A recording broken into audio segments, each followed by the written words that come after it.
What is up, Sneeples? Big news in Flesh and Blood today. We get spoilers from the new heavy hitter set. Let's get right into it. I'm excited to share with you guys. First off, the biggest spoiler of them all today, Kassai. Kassai of the Golden Sand. So this is not Kassai Centauri Sellsword, Kassai of the Golden Sand. That means, yes, it is a new Kassai hero. And yes, as you can tell from how she looks here, she is older. So we get an older Kassai. We're going to get right into that card. But just know, that's what's coming up.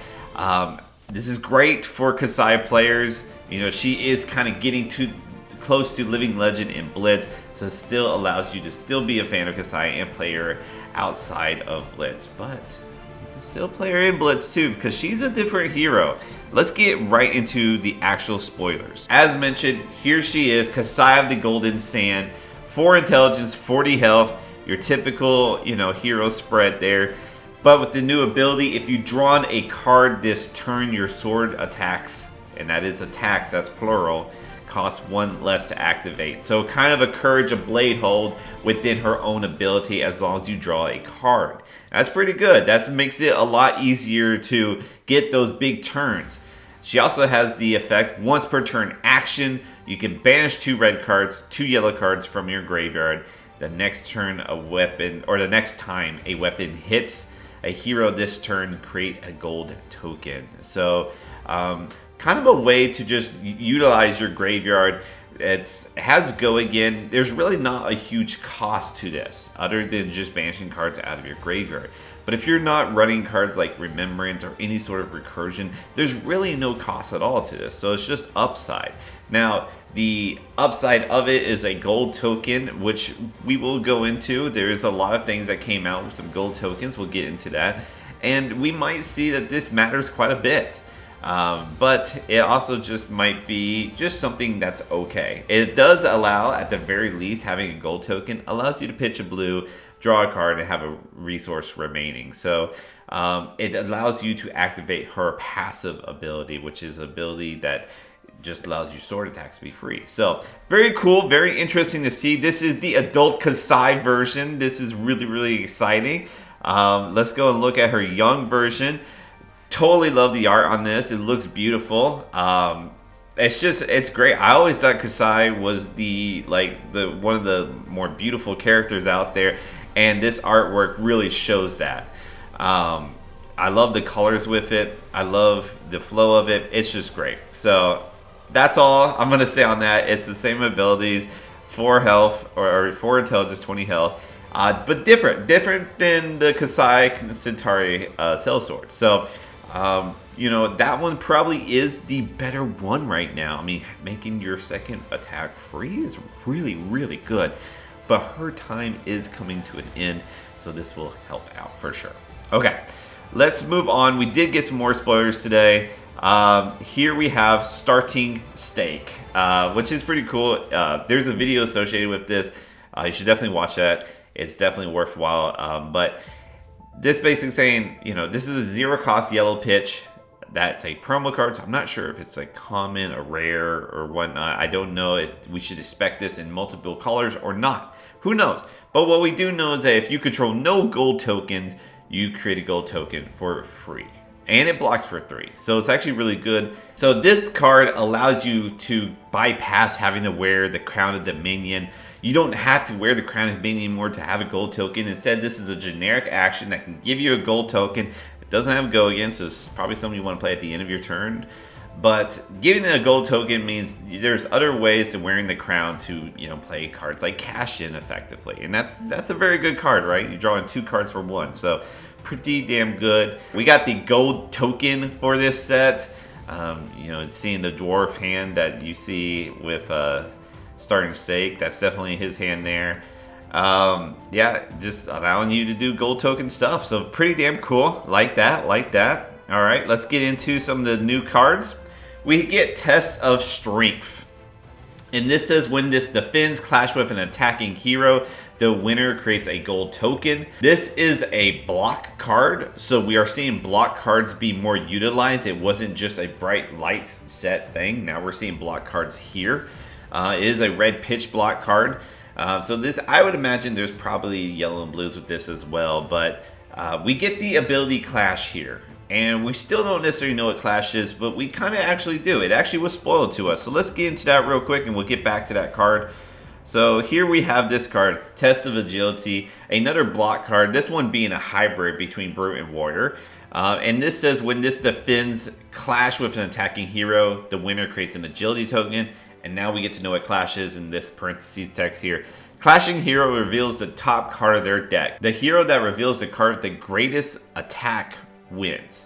So here in Test of Agility, you and your opponent reveal the top card of your deck, which is kind of cool. Whoever has the greatest attack power gets the agility token.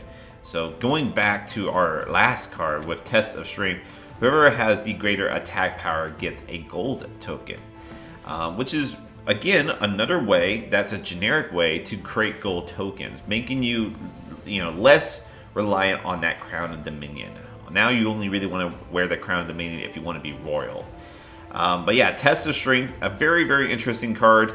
And Clash is a very, very interesting mechanic. Clash is basically a mechanic that you want to see with more stronger heroes. So the Guardians and Brutes that have the higher attack powers is really what you're looking at here. This does have both of those classes in this set, so it makes sense. But it also has Warrior, which typically only really works with pumping the weapon. So Warriors might get the short end of the stick here, but I have a suspicion that that's not going to be the case. I'm going to get into that later here though. Alright, moving on. Money where your mouth is. Love that. Love the names of this game. This is a common. This is a red pitch. Pay 1. Blocks for 2. Generic action again. So the next time, your next attack this turn gets +3. And when this attack the hero, you may wager a gold token with them. When this chain link resolves, if the attack hits, create a gold token, otherwise they create one. So that's what wager is. So now we know what Clash and wager are. So wager basically is that you are deciding if you want to wager, saying, okay, I think this attack's going to hit. I think my next attack's going to hit. And this card is basically you're paying 1 to get +3 and potential on hit.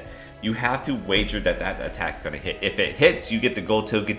But if it doesn't, they get a gold token. Which, a gold token, even if you have nothing that works with gold token, just being able to pitch a blue to draw a card and have a resource remaining is good enough, right? So that's really good. So this is a wager you don't want to lose. And I think adding wager to this makes things a lot interesting. It definitely ups the ante when it comes to attack reactions and defense reactions. Okay, that's money where your mouth is. Now let's get into another huge spoiler, and that is Raise an Army. Already we get a Kassai specialization card, which is beyond what I would have expected today. But Raise an Army, Kassai Specialization, as an additional cost to play this, destroy X gold you control. So now we're seeing a reason to have some gold. Create X Centauri Sellswords. Go again. Okay, so let's look at what Centauri Sellswords is. Once per turn action, pay 1, attack, has go again. And Centauri Sellsword can only attack if you attack with a weapon this turn. So they come in for 3, they have a health of 2, but they are allies. Alright? We're not seeing allies just be an illusionist thing now. We're seeing allies become a warrior thing. And that's pretty damn big. That means what we're getting to is more permanence on the board. Which is a very interesting concept with Flesh and Blood. They started out with having just a little bit of permanence, but now we're seeing this game develop more and more permanence. And Raise an Army looks to do just that. Ideally, putting as much Centauri Sellswords on the board as possible is gonna win you the game. The fact that they all have go again is huge. Now they do cost 1 to attack with, but a 1 for 3 with go again is great. That's good, especially when it's not attack and it just continues to stay around. These cards can absorb damage if need be, but I kind of think that people are going to ignore them, and that's going to make your attacks that much easier. So Raise an Army, extremely good card. Another yellow pitch Kassai specialization that blocks for 3. I'm excited to see where this goes. This is exciting for Kassai for sure. Alright, Let's get into the last spoilers. Like we said, we had tests of agility. Now I came back to this card because I have some hot takes on it here. Again, this has it where if you clash and you win, you create an agility token. It's a block card, so it kind of works for that. However, this is a brute warrior card, and it matches the art pretty well. But what's interesting is that it's brute warrior. You know, clash seems like something that would be brute guardian. But because this is brute warrior, this makes me believe that warriors are going to have attack actions in this set. And we're not going to see your typical Dory type warrior heroes in this set. Instead, it might be a little bit more similar to Bolton, where you're having attack action cards mixed in with sword pumps. I think that's what we should expect here, since Clash is seen as both a brute and warrior card in this card here. And we'll see how it goes, but definitely makes sense with brute, and that's why I have that theory on warrior. Next up is Hold'em. Another red pitch, 1 cost common that blocks for 3, and it has your next warrior attack this turn gets +3, and when this attacks a hero, you may wager a vigor token with them.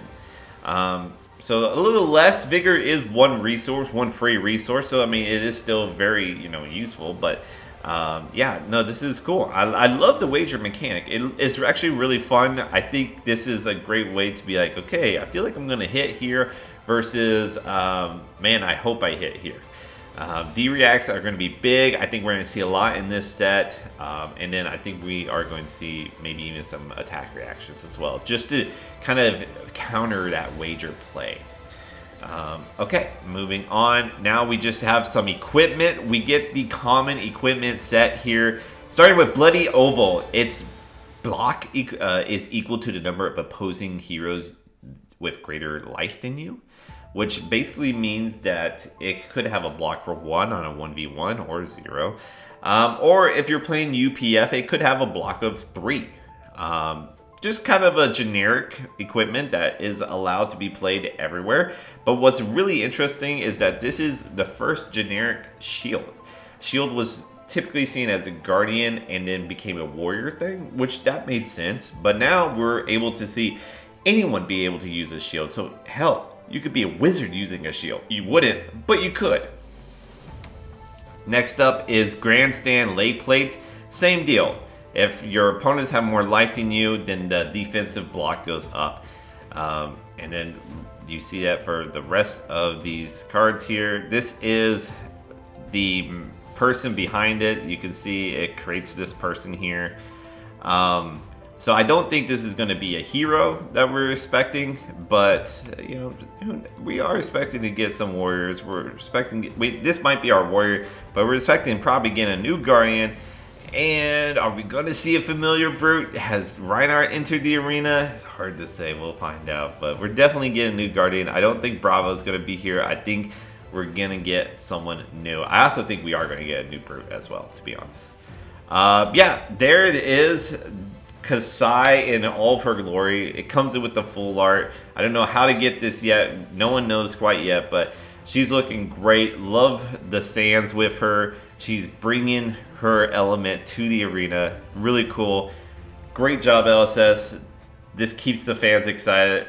Kassai is such a cool character. Glad she sees an adult. I hope we get more. I hope we see Data Doll become an adult. Benji, Kaio. We have so many just Blitz heroes I would love to see get expanded. So hope this continues. But yeah, great job, LSS. Thanks for watching, guys.